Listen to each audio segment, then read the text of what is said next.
வாழ வழியின்றி வறுமையில் சிக்கித் தவிக்கும் பெண்களை குறிவைத்து இப்படி கிளப்பில் ஆட வைத்து காசு சம்பாதிக்கும் மோசடி கும்பல் குறித்த புகாரைத்தான் தற்போது போலீஸ் கிடப்பில் போட்டு வைத்திருக்கிறதா.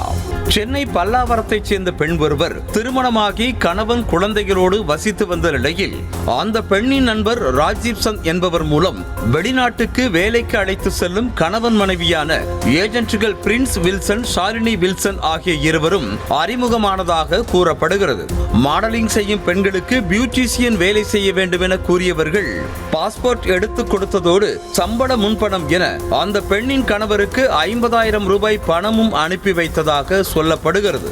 வறுமை கண்ணை மறைக்க வெளிநாடு சென்று சம்பாதிக்கலாம் என்ற ஆசையில் அந்த பெண்ணும் கடந்த 2023ஆம் ஆண்டு ஜூன் மாதம் வெளிநாடு கிளம்பியதாக கூறப்படுகிறது.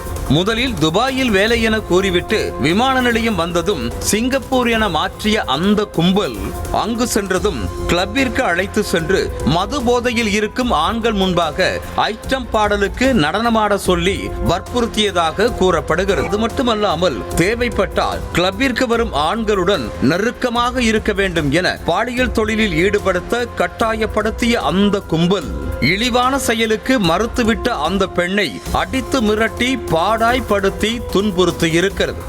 போதையில் நடனமாடும் பெண்களிடம் சில ஆண்கள் எல்லை மீறி நடந்து கொள்வது மாதிரியான நிகழ்வுகளும் நடக்கவே தினம் தினம் சித்திரவதையை அனுபவித்து வந்த அந்த பெண் ஒரு நாள் சென்னையில் வசித்து வரும் தனது கணவருக்கு அழைத்து நடந்ததை தெரிவித்ததாக கூறப்படுகிறது.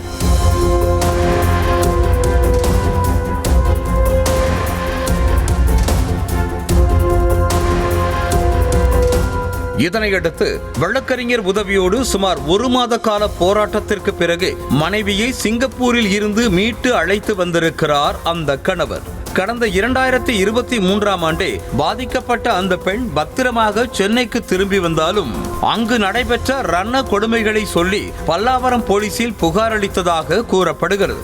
ஆனால் அந்த புகார் மீது எந்த நடவடிக்கையும் எடுக்கப்படாத நிலையில் தேசிய மகளிர் உரிமை ஆணையத்தை அணுகவே புகார் குறித்து விசாரணை நடத்தி அறிக்கை கொடுக்க ஆணையம் உத்தரவிட்டிருக்கிறது.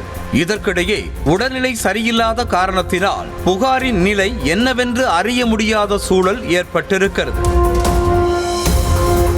இந்த நிலையில்தான் மகளிர் ஆணையம் உத்தரவிட்ட காரணத்திற்காக கடந்த ஜனவரி மாதம் வழக்கு மட்டும் பதிவு செய்த பல்லாவரம் போலீஸ் வழக்கை அப்படியே கிடப்பில் போட்டிருப்பதாக கூறப்படுகிறது.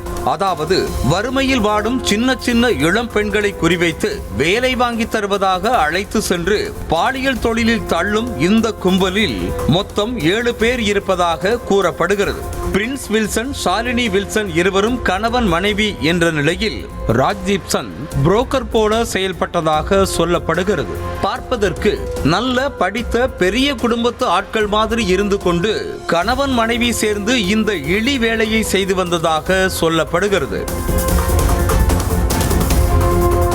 அதேபோல ரத்னஜோதி பல்லவி என்ற பெண்ணும் இன்ஸ்டாகிராம் கணக்கு மூலம் அழகான இளம் பெண்களை குறிவைத்து மூளைச்சலவை செய்து பாலியல் தொழிலில் தள்ளும் படுபாதக செயலில் ஈடுபட்டு வருவதாக சொல்லப்படுகிறது.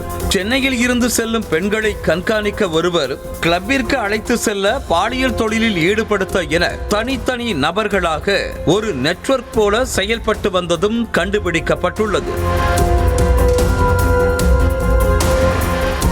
குடும்ப வறுமை காரணமாக இந்த கும்பலின் மாய வலையில் சிக்கி நிறைய பெண்கள் வலுக்கட்டாயமாக பாலியல் தொழிலில் ஈடுபடுத்தப்பட்டு சொந்த ஊருக்கு கூட வர முடியாத அளவிற்கு பாஸ்போர்ட்டை பறித்து வைத்திருப்பதாக அந்த பெண் புகார் அளித்த நிலையில் இன்னும் போலீசார் கண்டுகொள்ளாமல் பாதிக்கப்பட்ட பெண்ணையே தரக்குறைவாக நடத்துவதாக குற்றம் சாட்டப்படுகிறது.